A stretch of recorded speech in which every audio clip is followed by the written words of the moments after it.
Welcome to today's webinar entitled Eliminating Map Gaps, the Key to Managing Indoor and Outdoor Campus Assets. My name is Billy Zadig, Manager, Special Projects for APA. Just a couple of housekeeping items before we get started. The webinar recording will be posted to the APA webpage later this afternoon. You'll receive a follow-up email in the next couple of days with a link to the webpage where all webinar recordings are housed, as well as a link to our upcoming webinars. We have webinars planned out through the end of 2021, and they are open for registration. Professional continuing education and AIA-CLU credits are being offered for today's program. If you are an AIA professional requiring a certificate, please send an email to me at Billie, B-I-L-L-I-E, @apa.org, along with your AIA membership number if you have not done so in the past. All attendees are in listen-only mode. Please type your questions in the chat box, and they will be answered in the order they are received. If we run out of time and we still have questions, responses will be sent directly to the person asking the question by one of our presenters. If you're just calling in, make sure to send an email to me at billie@apa.org so I can send you a certificate if you requested one. The system only recognizes you if you log in. Before I turn this over to Quint, to introduce our speakers today, I want to let everybody know that we will have 3 polls. In order to participate, you will need to be out of full screen mode. At this time, it's my pleasure to turn this over to Quint Perch, who will introduce our speakers for today.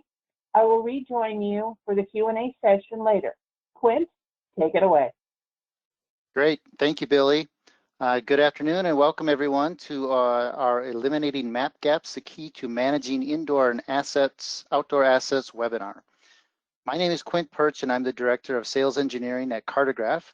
And joining me today are my colleagues, Industry Lead Stu Rich and Business Development Manager Jack Hunt. In today's webinar, Stu and Jack will be discussing how GIS and CAD data can be utilized together to help make better informed decisions related to campus operations and capital planning. They're going to cover key challenges facing campus operations today, show the value of combining GIS, CAD, and BIM data, recommend data management strategies to ensure success, and highlight the key principles of asset and work management inside and outside of your facilities. As Billie mentioned, please feel free to utilize the chat and question capabilities of the webinar, and the recording will be available later this afternoon. With that, Stu, I'm going to turn it over to you.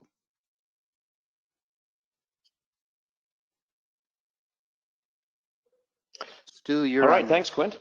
Appreciate the intro. I'm going to turn my camera off. Am I?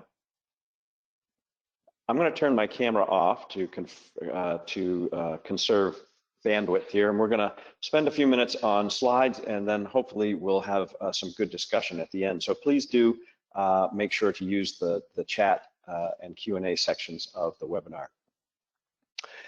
One of the things we've learned from our years supporting the higher ed world is how complex and challenging the world of campus management can be.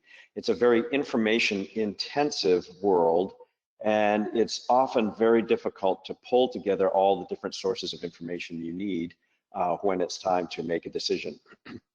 The challenges include all the various systems that are used to house this information, to manage this information, and the challenge of integrating that in a way that's useful and easy to access.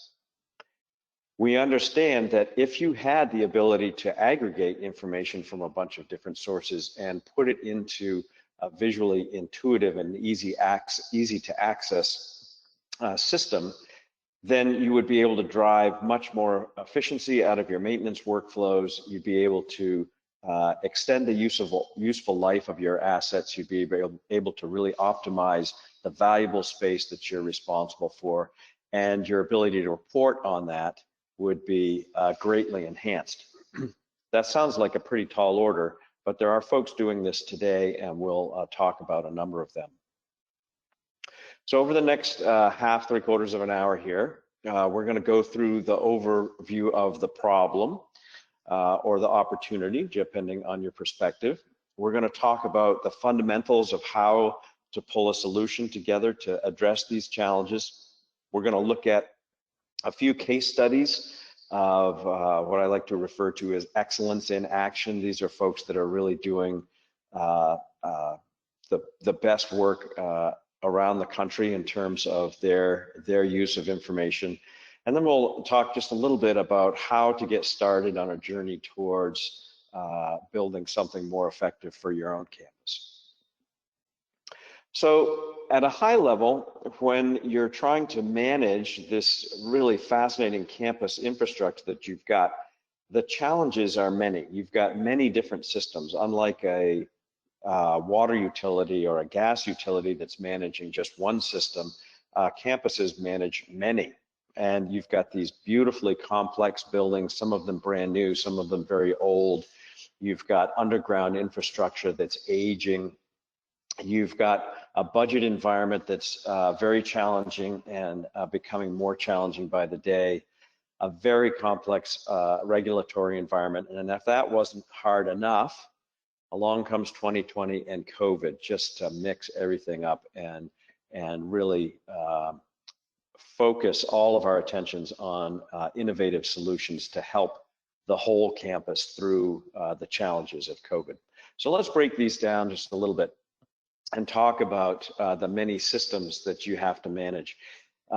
Unlike a utility that may have a water system to manage or a gas system to manage, many of these your campuses have water, electric, gas. You may have cogen plants. You've got all the transportation to manage. You've got steam plants, chilled water, just a very complex utilities infrastructure to manage.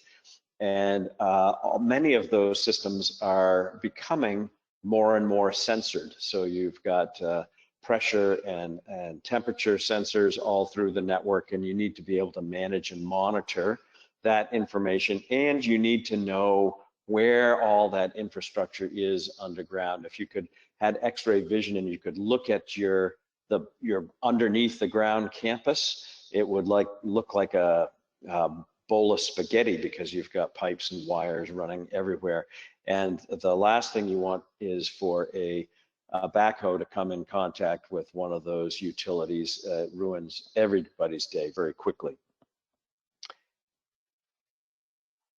The campus environment is also home to so many beautiful, elegant, highly complex buildings. Some of these are just architectural statements and just focuses of interesting learning opportunities. Others of them are very sophisticated laboratory environments where you're conducting cutting edge research, and they need to be managed very carefully. And the building management systems that are put in place to manage these environments are often differ from one building to the next across campus, which means that you have intensive training to become fluent in these different systems and to pull information from them in aggregate that actually you can use at the campus level. In spite of all those beautiful buildings above the ground, much of the underground infrastructure is aging. Some of these campuses, particularly land-grant colleges, have been around since the late 1800s, and some of that infrastructure that was initially installed may still be around and aging, sometimes not very gracefully. So you need to know where all of your underground infrastructure is, what its condition is, so that you can plan on a proactive repair and replacement of this infrastructure before it fails ingloriously and interrupts your mission to deliver high-class education at your campus. That would be easy enough. Well, I don't know how easy it would be, but it would be manageable enough if we had a growing revenue base, a growing financial base. But many of our higher education and K-12 institutions are really feeling budget crunches lately, and that has only been aggravated by COVID.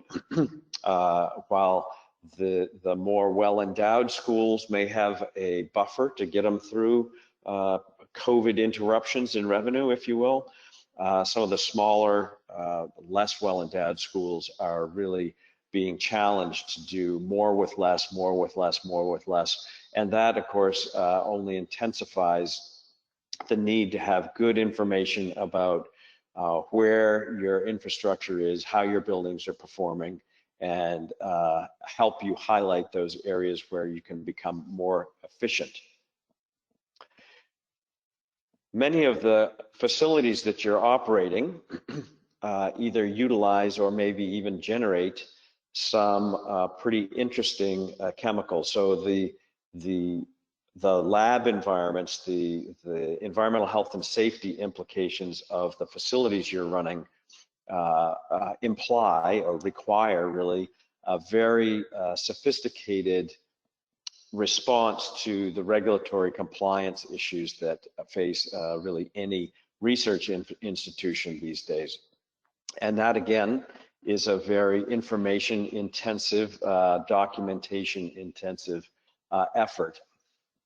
And all of these challenges have been made more pressing, more difficult by COVID. COVID has changed the way we need to operate our buildings, has changed the demands on our infrastructure. It has certainly changed our budget environments and our regulatory environments, new sampling protocols, new monitoring protocols, new filtration. It's been a really challenging time for many facilities managers in the education community. And it continues to evolve on a daily basis, really, as guidance changes, as policies change, as we wrestle with what does hybrid work environment mean in our institution, and try to provide the kind of information to the executives that they need to make enlightened decisions. So in order to respond to all these challenges, facilities managers need lots of different information. And for any given decision, they may need information from many different types and different sources. You may need database information. You may need data from your access control system about how your spaces are being utilized. There are sensors in your smart buildings. There are CAD and BIM and spreadsheet and database sources, all that have different facets of the information that you need to make any given decision. And that information is often stored in many different systems across the campus. You may have Workday or 25 Live for employee management. You may have Infor or Archibus for some of your building infrastructure. You may be using eBuilder for capital projects. So you need to be able to pull data from a variety of different systems into your decision context, as it will, and you need to understand how these different facets or perspectives of any issue that you're facing contribute to an informed decision. Luckily, there is a way to organize data from many different sources, and that is a location-centric approach to organizing information. My friend Dale Lutz from Safe Software likes to refer to location as the universal index. The context in which we make decision is often very location focused. I want to have an activity in this space or this group of spaces, or I need to maintain this building, or I need to repair a particular road. And the location context of that is important to understand, and it's a great way to aggregate information from many sources into that one location context. And GIS really is the foundation system that allows us to organize information related to location by creating different layers of information that are all organized around location. So our first poll question of the day is, does your campus use GIS today? And so Billy's gonna open the poll question here.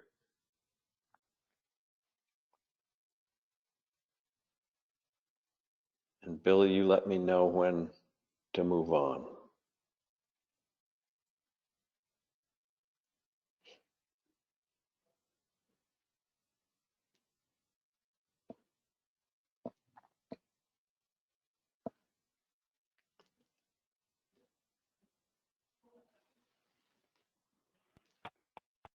You are good to take control.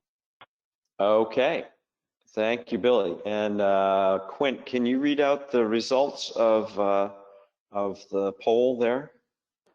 Sure, Stu. It looks like 61% of our attendees, or the people that have answered the poll, do use GIS on their campus. 33% are no, and 6% are unsure. Well, that's a pretty good response rate. 61% at least know what we're talking about and are utilizing GIS in some shape or form. That's great.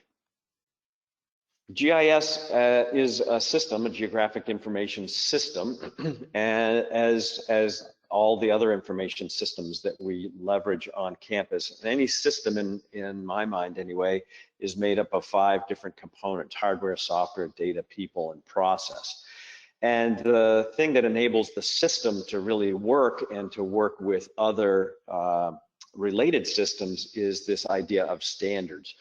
Hardware, of course, has standards. Anybody that is married to the Apple universe understands the standards about their devices, and I won't get any further there. Software has standards and interchange standards, APIs that allow them to integrate. There are, of course, lots of different data standards. People, there are training standards that ensure that your people know what they're doing, know how to conduct the processes that are standardized across your campus, processes for data collection, for data management, for sharing, for security. So all of these standards are really important to help us pull data together in ways that are reliable and ways that are scalable. And if we have a standards-based approach and we've addressed all 5 of those elements of a system, we can then start to build up these systems of systems, as Jack Dangerman likes to call them, which allows you to pull together information and push information from one system to another so that you're able to really enrich your information understanding of the different events that are happening across your campus.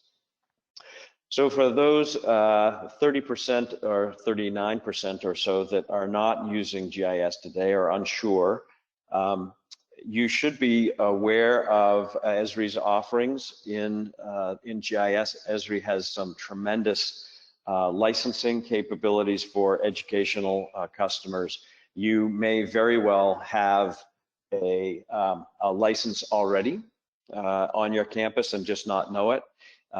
If you don't, please contact the folks from Esri, because they make it so affordable to own and to operate and to deploy Esri technology to enable you to implement these kinds of location-centric information aggregation systems.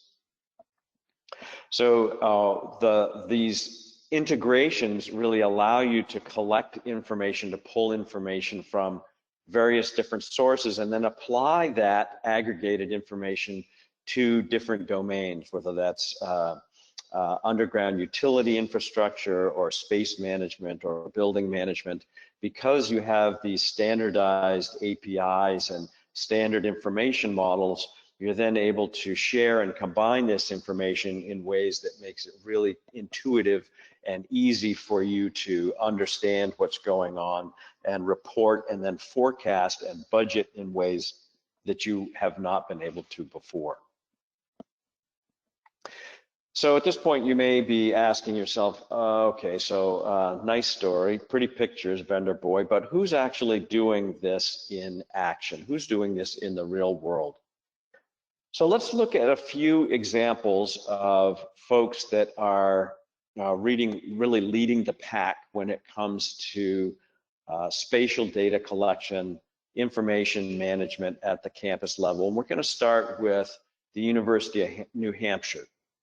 So Sam Lingeman and Sean Herrick at the University of New Hampshire do data collection particularly for underground utilities at a level that I think is best in class across the industry. And they started this journey of underground data collection back in the early 2000s. And the spark for that, it's a bad way to talk about this, but the focus, the impetus for them to get started on this journey was an unfortunate meeting of a backhoe and a gas main.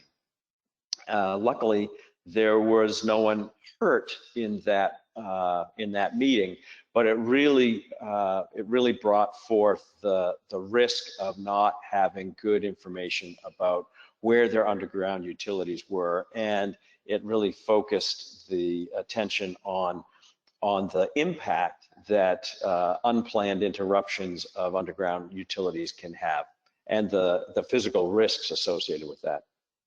So over the last 20 years or so, well, let me start at the beginning. So prior to 2000, the UNH understanding or information management of underground utilities was one that probably looks familiar to many of us.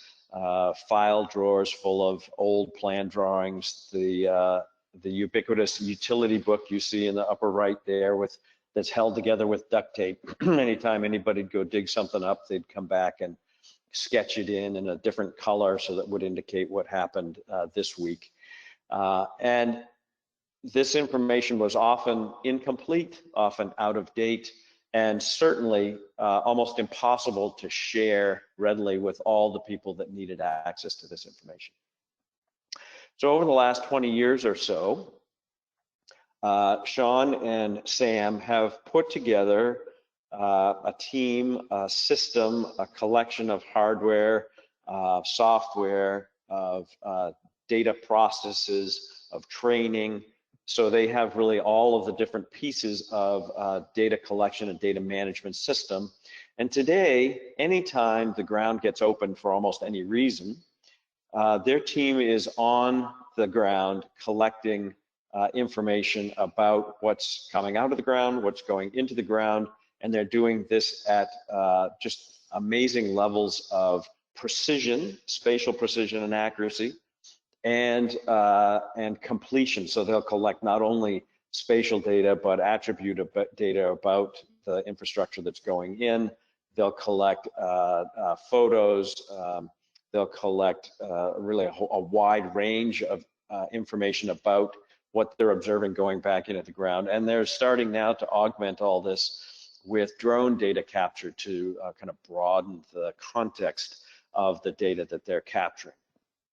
The result of this is an increasingly accurate, complete, and complex information fabric of most anything that's under the ground, and they've earned tremendous respect and appreciation from the construction groups across campus, from the contractors that come to do work there, and from the university as a whole. Now you might look at this and say, geez, you know, that looks like an awful lot of work, and don't we have contractors that are collecting a bunch of data anyway? Can't we get this information from our as-built as they come in? There was actually a really interesting thread on the CFTA listserv about this issue a month or two ago. And one of the things that really gets Sam particularly lit up is this discussion about as-builts. So on this particular slide here, you can see these three lines going kind of up and to the right. These are the locations of new pipes that have been put into the ground related to a new treatment plant that has been installed on campus. Now, these are coming from the as-builts very soon after the project was delivered. So this is very current data. And so Sean and Sam looked at that and kind of raised an eyebrow. It didn't look exactly right. So they laid their data on top of that as-built. And what you can see in the blue lines is the locations that they observed as this infrastructure was going into the ground. And over and above the GIS data that you see here, which is developed from a whole lot of individual sightings, and then complemented with all of the photographs that you see and other documentation. So the data set that Sam and Sean have pulled together really is very clear about where that data is, and at the end of the day was used to actually have the contractor update their as-builts to actual observed conditions. So the moral of the story is that as-builts are really more often as designed than as builts. And if you really want data you can trust, you kind of have to take responsibility yourself for the collection and maintenance of that data as the materials go into the ground. So the system that Sam and Sean have put together is a very hands-on by a very small, highly trained team with really good data and software, and they've created this just magnificent fabric of spatial data. So second poll question of the day is, does your campus base map include underground utilities today?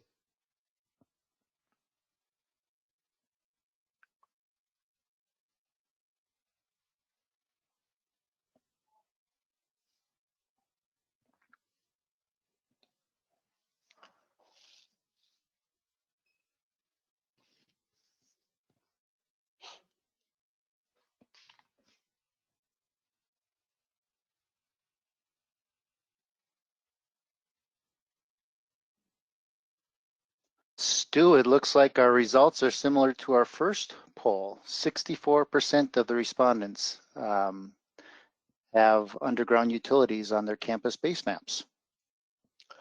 That's pretty close to the first poll of do you have GIS? So I'm suspecting that the 40%-ish that don't have underground utilities and don't have GIS, those may be the same folks, might be a lot of alignment there.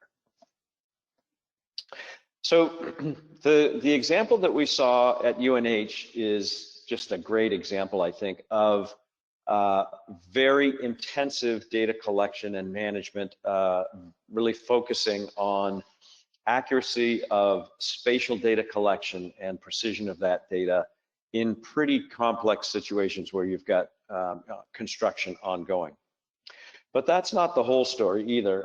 So the second example we're going to look at here is the University of Washington, one of the most beautiful campuses I've ever been on. If you ever have a chance to go out to the Seattle campus of University of Washington, it's a joy.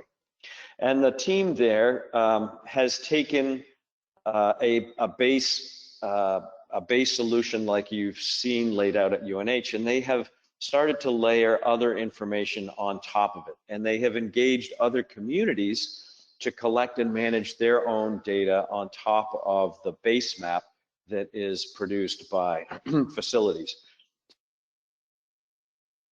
So they've enabled folks from environmental health, from transportation, from finance and insurance, from operations to collect and manage their own data that is appropriate to their particular business problem.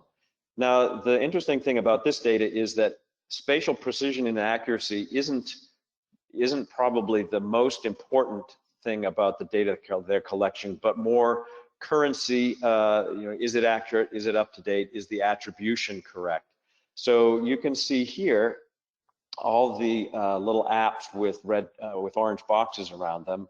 These are examples of the apps that Anthony and his team have pulled together for to enable other domain experts around the campus to collect and manage data on top of their base map. So you think back to that stacked graphic that I showed earlier in the presentation of what a GIS is. Each one of these apps is really another layer of information in the overall GIS. And there is a community of folks that is collecting data and managing and updating data about dial-a-ride stops or fire extinguishers or VAV filter changes. And they take these apps into the field with them, and they're continually updating the data that is appropriate to their particular domain. And then that data gets shared out with others in the community, so that it's kind of like a stone soup example, right? As more and more people bring their data to the soup becomes more and more interesting and more useful to everybody involved in the system. Of course, some of these layers are sensitive and need to be secured, but many of them are not, and really contribute to the idea I talked about really early in the presentation about being able to aggregate information from many different sources to get an enriched understanding of what's going on in the environment that you're trying to manage. So here's a few examples of that. This is one of the screens from their VAV filter app. So the green buildings here have had their filters replaced within the last 30 days, the yellow buildings within 60 days, and the red buildings, the filter replacements are older than 60 days. So the folks that are managing the air filters can very quickly see those buildings that need their attention. Then they go out into the field and actually visit the individual devices and manage the information about the filter changes, which then correspondingly updates this map pretty much instantly. So, University of Washington is a great example of engaging a broader community in collecting and managing data about the overall campus infrastructure. And the more folks that are involved in that process, the richer the data fabric is, and the more valuable it is for decision makers to really sharpen the decision-making focus on whatever domain it is that you're involved in. So we've talked a little bit about UNH, we've talked a little bit about University of Washington. I think those are particularly interesting examples, but they're certainly not alone. You think about what Niels LaCour and Sasha Alexander are doing at UMass Amherst. Some of the best examples of GIS in a campus planning context I've seen. Michelle Ellington at the University of Kentucky has a pretty sophisticated system that they built pretty much internally there. She's really a shining example of what can be done when you have the right talent and the right resources available to you. Larissa Kruger at Ohio State is doing some very interesting things with GIS at Ohio State. And Swati Purubu at Stanford also has a fascinating program. Stanford is one of these organizations that's very highly decentralized, kind of like Harvard or maybe Carnegie Mellon.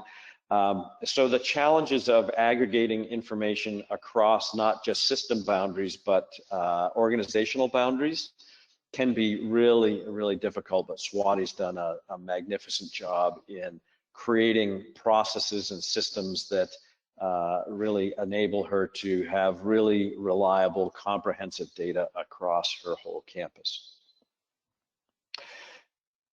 So once you've set up a concept like this, a structure like this, the opportunity to extend this this pattern to other users across campus is kind of limited only by your own imagination.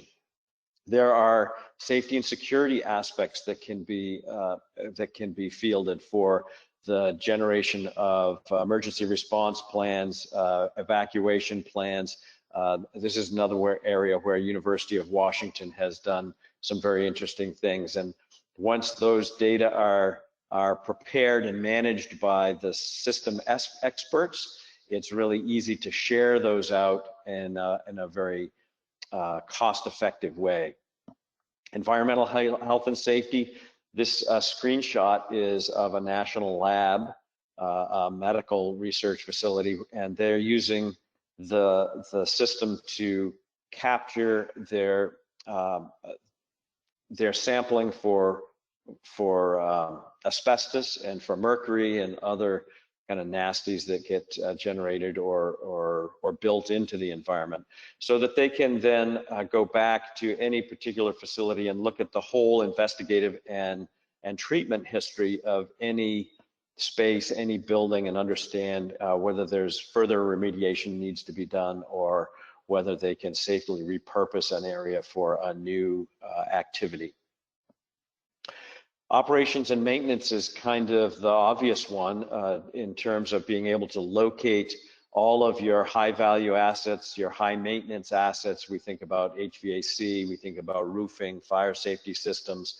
These are all systems that need a rather intensive, scheduled, proactive maintenance, and your ability to locate these individual pieces of equipment but then roll up the activities to the floor level, to the building level, and update your facility condition index continuously, and enable a more progressive approach to forecasting budgets for both operational and capital projects is really enhanced by being able to map and manage these assets on a very specific way.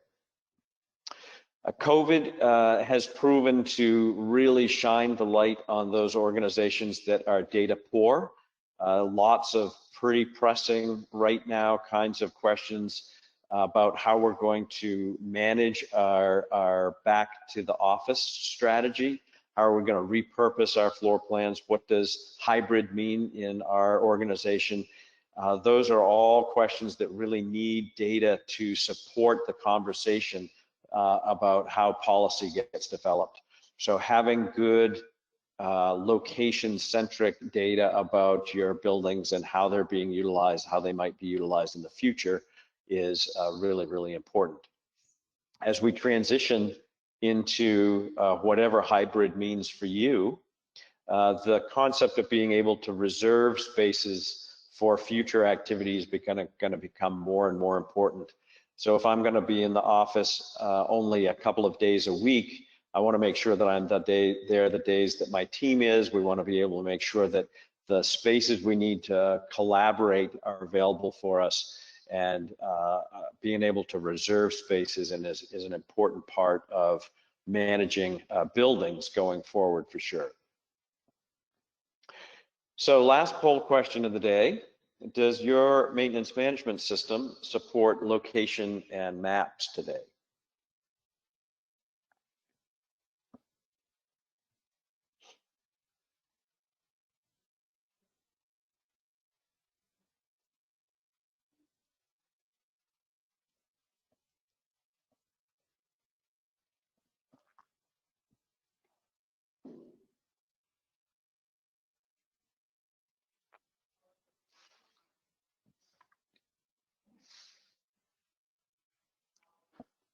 All right, Stu, we've got some responses. 37% of our respondents said yes to does their maintenance management system support location and maps today. 40% said no, and 23% were unsure. That's interesting. So, so that would seem to indicate to me that if you have a GIS, if you have good data, it doesn't necessarily mean that data is being leveraged for maintenance and operations. So that may be an opportunity to increase the effectiveness of maintenance and operations processes by including a location element in that, in your approach there. So as you can hear, I suppose, from our presentation today, we feel pretty passionately about the value, the importance of including a GIS-centric approach in information management at the campus level.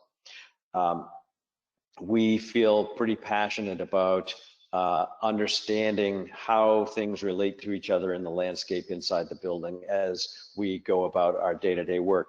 And this isn't just talk from us, this is, we walk the talk in our product every day. So all of our Cartograph products are very GIS-centric. They are built on top of the Esri platform in a way that makes the ability to do this kind of enhanced management and decision making for space management, for operations, for property portfolio in a way that we feel isn't possible without it. So we're pretty passionate about this, and we hope that you will become so too. Often when I talk to folks in the campus management business, if you will, in higher education or K-12, the vision becomes kind of overwhelming, and you can't possibly get to where Sam Lingeman is at UNH because we're starting from so far behind. And I would encourage you to think of the Lao Tse quote of the journey of 1,000 miles begins with a single step. None of the examples that we've shown today as really industry leaders are perfect. They would all tell you they have a long way to go and certain gaps that they are trying to fill. But I will also tell you that they all feel that they are today much better than they were 5 years ago or 10 years ago, and they have a better, more comprehensive way to manage their facilities than they did prior. Now, it may be that you're not ready to go out and collect all this data yourself, or not willing to wait so long as 20 years to pull together your spatial fabric. There are great engineering firms out there like Patrick Engineering, like Bureau Veritas, that are able to go in and help you collect this data, help you collect your facilities condition assessments, help you collect your underground utilities data, and help you build your GIS data. There are, of course, many ways that you can do it yourself, but there are good professionals out there to help. And we'd be more than happy to help introduce you to folks that we know have good experience in this field and could help you along the process. So we would encourage you to reach out to Esri, reach out to us, reach out to your peers. And one of the great things about the education industry is how open and sharing everyone is to help each other out. I think the CFTA listserv is a great example of that in action. So that's kind of the end of the talking head part of this presentation. So I'd like to see whether we have any questions in the Q&A section that we could answer. I'll go ahead and turn the camera back on here. I think I will. All right, Stu, we do have a couple of questions. One interesting question that came up: do you consider Cartograph as a CMMS or an IWMS? That is a great question. I would say that our vision at Cartograph is to break down that distinction and to create a system that allows a customer to do everything you would expect in an IWMS and a workspace management system, and also manage all of their outdoor infrastructure as well. So I think we're trying very hard to break down the barrier between indoors and outdoors, and recognize that the water in your pipes doesn't notice when it goes from the outdoor to the indoor. The people don't really notice, well, they maybe notice more, but they flow indoors and outdoors as well. So we ought to be able to put together an overall approach to information that seamlessly pulls together information about both the indoor and the outdoor environment in a way that treats the campus as a whole. Perfect. A few more questions coming in, Stu, and I think some of these can be wrapped up together. One One, how do you import CAD to GIS? Or if you use PDF or DWG drawings. So I think basically the question is, how are these two things talking to one another? That's a great question. So having been in this business for a long time, I have felt very deeply the pain of moving CAD data into GIS, particularly at scale. So you look at somebody like Penn State, who has 35 million square feet of space across their 28 campuses. They're doing 15 to 20 floor plan updates a day. They need a system that can manage this interoperability between CAD and GIS in a very automated way.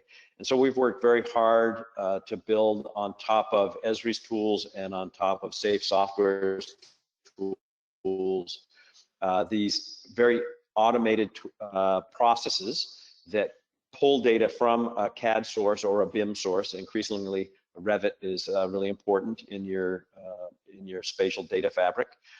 So we automate the process of pulling that in so that the CAD analyst can focus on being a CAD analyst, and the space manager can focus on being a space manager, and the HVAC tech can focus on being HVAC tech, and they don't have to bother each other, and none of them have to bloody their knuckles with moving CAD from CAD to GIS.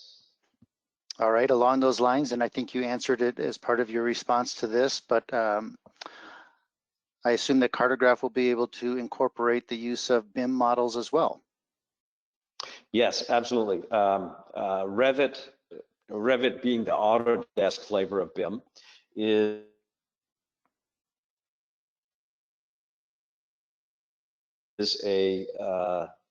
an increasingly important part, particularly for new construction. And so our interoperability tools work equally well for Revit models or other IFC BIM models. It doesn't have to be Revit, it can be IFC as well. The one part of the previous question I don't think I answered, Quint, was the question about PDF files. The unfortunate reality is that PDF files are not a viable data source for facilities management kind of data. They're a great ancillary complementary source. You might want to associate a PDF file with all different kinds of information with a building, but a PDF file as a source of a floor plan isn't going to work. You really have to have a vector source, a DWG file or a BIM model, or AutoCAD's not the only CAD shop in the world either. All right, here's a long one. Stu, are you ready for this? Oh, sure. How is it best to transition a typical civil engineering firm that has worked with us for many years to use Esri/Cartograph? Do you have plans, presentations, or processes in place without recreating the wheel? So I guess the question is, do we have best practices in place to take existing data from other places? Yeah, that's a great question. So let me back up just a little bit. I think what I'm hearing is a common pattern, which is that a campus will have a relationship with a local engineering firm, and they'll rely on that engineering firm to collect data for them, to manage their CAD-based map or whatever. And some of those engineering firms may still be very CAD-centric in their approach. Engineering, after all, is a heavily CAD-focused effort. But we do have really good best practices and processes for helping folks that may have a very CAD-centric view of the world to understand how to get data from one system into another, and do that in a way that's A, not terribly painful, and B, replicable and scalable. All right, perfect, thank you. Another question, we are a CAD-heavy organization. Do you have a best-in-class case study of a GIS built from AutoCAD Map 3D that some of your existing organizations that you work with use? That's a great question. We've actually got lots of them. The variations on the theme, I suppose, would be the complexity of information coming from the CAD or BIM source, and the and the kinds of data that they want to pull out. So that's very generic talk there. Let me try to be more specific. So it may be that you want to pull from your floor plans really just floor plan lines to allow you to locate your assets. That's a very simple process and has a very low threshold for data complexity or data quality. It may also be that on the other end of the scale, you want to do full space management and you want to pull the location of specific pieces of equipment into your maintenance management program from a BIM model. That's a rather more complex process. And we have examples of kind of the full range of those alternatives that we could talk with you about most any time. All right.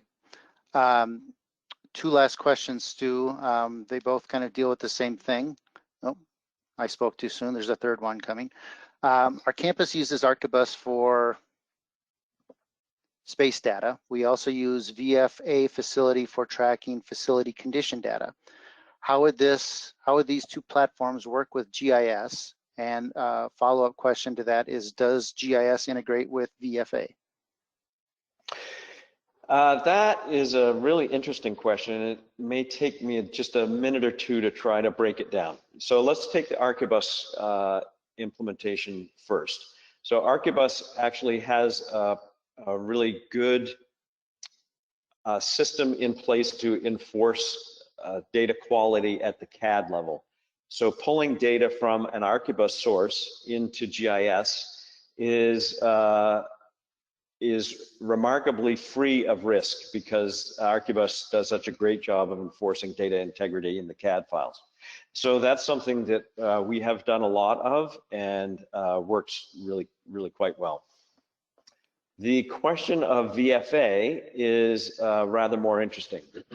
So for those of you that aren't familiar with VFA, VFA is a firm that is used a lot for facilities condition assessments. And when you hire a firm like VFA to do a facilities condition assessment, they will go through the whole building at kind of varying levels of detail depending on what you're wanting to pay for. And they'll identify the major systems in that building and what the useful life is, any deferred maintenance, what you need to expect to spend on any of those systems in the next 2, 5, 10, 20 years, whatever. The data that VFA collects is not necessarily in and of itself spatial in nature. It tends to be more tabular in nature, often delivered in spreadsheet form. So you need to have some spatial data system or framework to import that data into in order for it to make sense in a GIS, if that makes sense. And the level of detail you go to will have some variation too. We are just working very hard right now on finishing up some capabilities in Cartograph to automate the ingestion of facilities condition assessment data into the Cartograph system so that you can populate all of your assets from the FCA data and then use that to be the base from which you're doing your preventative maintenance and managing your maintenance and operations, and that then continually updates the condition of each asset, rolls up to the facilities condition index, and supports your ongoing capital budgeting. All right. That was long-winded, sorry. That's all right. It gave opportunity for more people to ask questions. So if you have a few more minutes, I'd love to ask you those. Oh, sure. Going back to some earlier slides, we have a question. Which university was doing the asbestos surveyor and which Envision template did they use? Remember that? So that was actually not a university, that example. That was the National Institutes of Health in Bethesda that was doing the asbestos inventory. Yeah. Okay. They were using the Explorer template to do that. All right, perfect. This one's an interesting question. With this software and allowing contractors, on-site technicians, and first responders to react at a faster rate, have you had any indication from the institutions that they've reported a reduction in insurance premiums? That is a fascinating question. So let me take just a half a step back there. The simple answer is no from the specific activities that you've mentioned. That said, being able to document clearly the condition and maintenance programs that are in place for different elements of your campus that may be high risk has proven for some of our customers to help them negotiate down their insurance premiums. The examples that are coming to mind at the moment are more commercial customers than higher ed, but the example that I showed you of University of Washington, Anthony has a team that is doing exactly that, collecting information to document their insurance negotiations. So yes, there is absolutely a very interesting insurance angle to facilities information management. All right, last question, Stu. I know we're running up against time. I did want to mention, somebody asked about hardware specifications. Please reach out to us. We'll be happy to send that over to you.